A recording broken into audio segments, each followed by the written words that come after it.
CCTV footage দেখিয়ে রায়ানের মায়ের কুকীর্তি সামনে আনছে পারুল।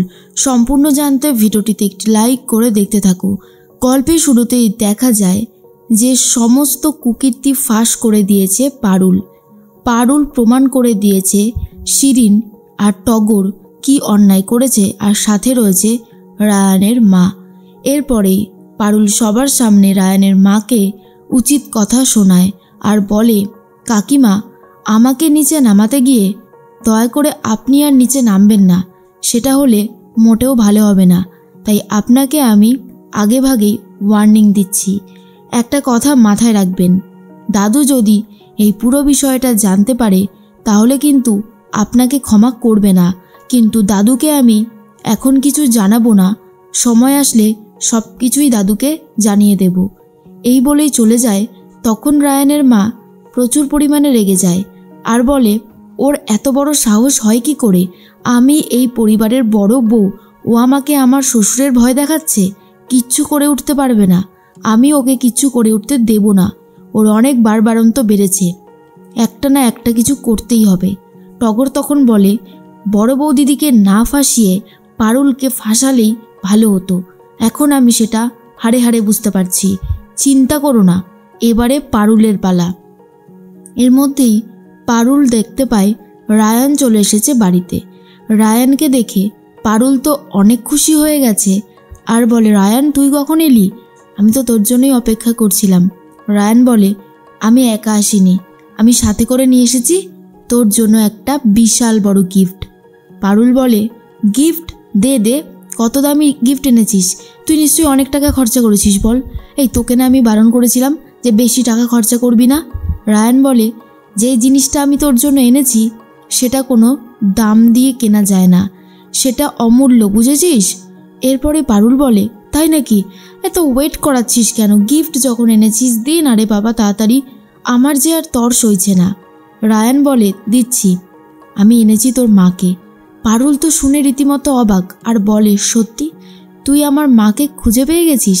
জানতাম আমি একদিন ঠিক আমার মাকে খুঁজে বার করবই। তুই যে আমার স্বপ্নটাকে এত তাড়াতাড়ি পূরণ করে দিবি এ তো আমি কল্পনাও করতে পারিনি। কোথায় রে আমার মা? একটু দেখা না, আমি যে আর অপেক্ষা পারছি না সইতে। এরপরে রায়ান বলে, রে বাবা, ঠিক তুই তোর মায়ের মতোই হয়েছিস। তোর মাও যেরকম শক্তিশালী, যেরকম বুদ্ধিমতী, তুইও ঠিক তেমন। একটু অপেক্ষা কর, এক্ষুনি আন্টি ভেতরে আসছে। অনেকক্ষণ অপেক্ষা করার পরেও যখন দেখছে মা আসছে না, পারুল তো ব্যতিব্যস্ত হয়ে যায় আর জিজ্ঞেস করে কোথায় গেল। কিন্তু দেখে পারুল স্বপ্ন। এটা একটা ভোরবেলার স্বপ্ন, যেটা দেখার পর পারুল পুরোপুরি অবাক হয়ে যায় আর বলে, আমি স্বপ্ন দেখলাম? ভোরবেলায় দেখা স্বপ্ন শুনেছি সত্যি হয়। এইভাবে একদিন ঠিক আমার মা আমার কাছে ফেরত আসবে, আর সেটা আমি খুব ভালো মতন জানি। এর মধ্যে সকাল হতেই দাদুকে নিয়ে পিসিমণি যাচ্ছে বাইরে, কারণ দাদুর একটা ছোট্ট অপারেশন আছে। পারুল তখন বলে, দাদু তাড়াতাড়ি সুস্থ হয়ে আসতে হবে তো? দাদু বলে, আমি জানি সব কিছু, চিন্তা করিস না, আমি ঠিক সময়ে চলে আসব। এর মধ্যেই রায়ানের বাবা বলে, বাবাও তো বেরিয়ে যাচ্ছে আর আমারও কিছু কাজ রয়েছে, এখন দোকানটা কে সামলাবে? তরিতা? তখন কাকুমণি বলে, আরে তরিতা তো রয়েছে। পারুল যেভাবে গয়নাটা উদ্ধার করলো, টাকাটা উদ্ধার করলো, পারুল আর তরিতার ওপর আমার এখন সম্পূর্ণ ভরসা আছে।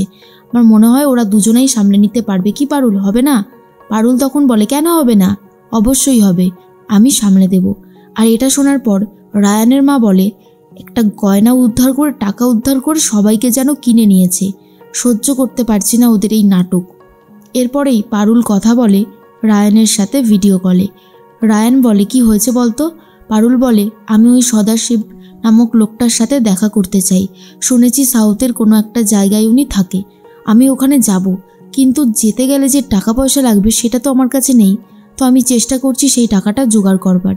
রায়ান বলে, বসু বাড়িতে আবার টাকার সমস্যা আছে নাকি? তুই বাবার কাছ থেকে নিয়ে নে না, তাহলেই তো হয়। পারুল বলে, আমার কি আর সেই অধিকার আছে রে যে আমি টাকা নিয়ে নেব? রায়ান বলে, আরে তুই লোন নিয়ে নে, তাহলেই তো হবে। পারুল বলে, না রে, সেটা হয় না। লুকিয়ে লুকিয়ে টগর সমস্ত কথা শুনে নেয় আর ঠিক করে এবারেই পারুলকে জব্দ করবে। পারুল বলে, আমি যত খুশি সব কিছু ঠিকঠাক করলাম, দেখলাম 50 থেকে 60 হাজার টাকা মতো লাগবে। দেখছি কি করে জোগাড় করা যায়। রায়ান বলে, তুই একা একা একটা অন্য জায়গায় গিয়ে সদাশিব নামক লোকটাকে খুঁজে বার করতে পারবি পারুল? পারুল তখন বলে, পারতে তো আমাকে হবেই, আমি আমার মায়ের জন্য সব কিছু করতে পারি, আর এইটুকু করতে পারবো না? আমি পারবই পারবো। এরপরে টগর এসে বলে, ওই পারুলকে জব্দ করার জাদু আমার কাছে আছে, ওর এখন দরকার টাকা, ও ওর মাকে খুঁজতে যেতে চাইছে। ওই সদাশিব নামক একটা লোক আছে, সাউথে থাকে, ও ওখানে যাবে, ওর 50-60 হাজার টাকা লাগবে। শিরিন তো শুনেই ভয় পায় আর বলে, পারুল এখনও ওর মাকে খোঁজার চেষ্টা করে যাচ্ছে, পারুলকে আটকাতে হবে, যেভাবেই হোক ওকে এইবার কেস খাওয়াতে হবে। তখন টগর বলে, দেখো আমি তোমাদেরকে বুদ্ধি দিয়ে দিলাম, টাকার জন্য মানুষ সব করতে পারে, ওকে এই টাকার জন্যই ফাঁসাতে হবে। শিরিন বলে, আচ্ছা আমি শুনলাম ও নাকি আজকে আবার দোকানে যাবে বড় বৌদিদির সাথে, তোমাদের দোকানে কেউ চেনা জানা আছে যে তোমাদেরকে কেস খাওয়াবে না, অথচ তোমাদের কথা শুনে কাজটা করে দেবে? তখনই রায়ানের মা বলে, হ্যাঁ আছে তো, শান্তনু আমার দুঃসম্পর্কের এক আত্মীয়, ওকে তো আমি আমাদের দোকানে কাজটা দিয়েছিলাম, আমি ওকে যা বলবো তাই করে দেবে, কোনো অসুবিধা হবে না। শিরিন বলে, শোনো আমি তোমাকে বলছি কি করতে হবে, ওকে ফাঁসাতে হবে, পারবে তো? তখনই রায়ানের মা বলে, হ্যাঁ এইটুকু কাজও করেই দেবে। এদিকে দোকানে কাস্টমারের চাপ বাড়তে থাকে, আর ঠিক তখনই সব কিছু একা হাতে দায়িত্ব সামলাতে থাকে তরিতা আর পারুল। একদম তরিতা আর বুঝে উঠতে পারছে না কি করবে, ঠিক সেই মুহূর্তেই পারুল এসে হেল্প করে দেয়। তরিতা বলে, কি সুন্দর তুমি সব কিছু করে দিলে, এর জন্যই তো তোমাকে এত ভালো লাগে পারুল। এর মধ্যেই কাকুমণি শান্তনুকে একটা গয়না দেয়, সেটাকে লকারে তুলে রাখার জন্য। শান্তনু কি করে, ওই গয়নাটা ওখান থেকে সরিয়ে ফেলে, আর তখন পারুল ফোনে কথা বলতে ব্যস্ত, কারণ রায়ান ফোন করেছে। সুযোগ বুঝে শান্তনু ওই গয়নাটা পারুলের ব্যাগের মধ্যে ঢুকিয়ে দেয়। এরপরে যথারীতি গয়নাটা খুঁজে পাওয়া যায় না। এরপর কাকুমণি তো খুবই চিন্তা করতে থাকে, গয়নাটা কোথায় গেল।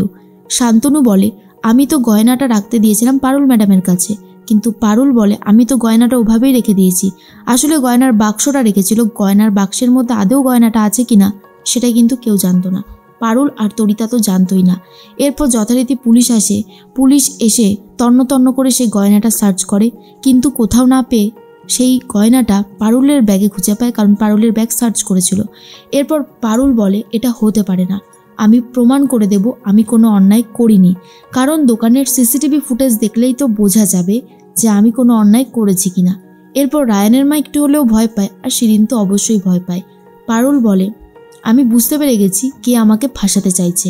এরপর রায়ানের মা টগরের সামনে এসে বলে, আমি তো প্রমাণ করে দেবই, আর জেল থেকে বাইরেও বেরিয়ে আসবো, তারপর তোদের কি অবস্থা করি তোরা শুধু দেখ। একটা নিরপরাধ মানুষকে ফাঁসাতে খুব ভালো লাগে তাই না? দেখতে থাক তোদের জন্য কি অপেক্ষা করছে। আর এরপর শিরিন, টগর আর রায়ানের মা তিনজনাই কিন্তু খুবই ভয় পেয়ে যায়।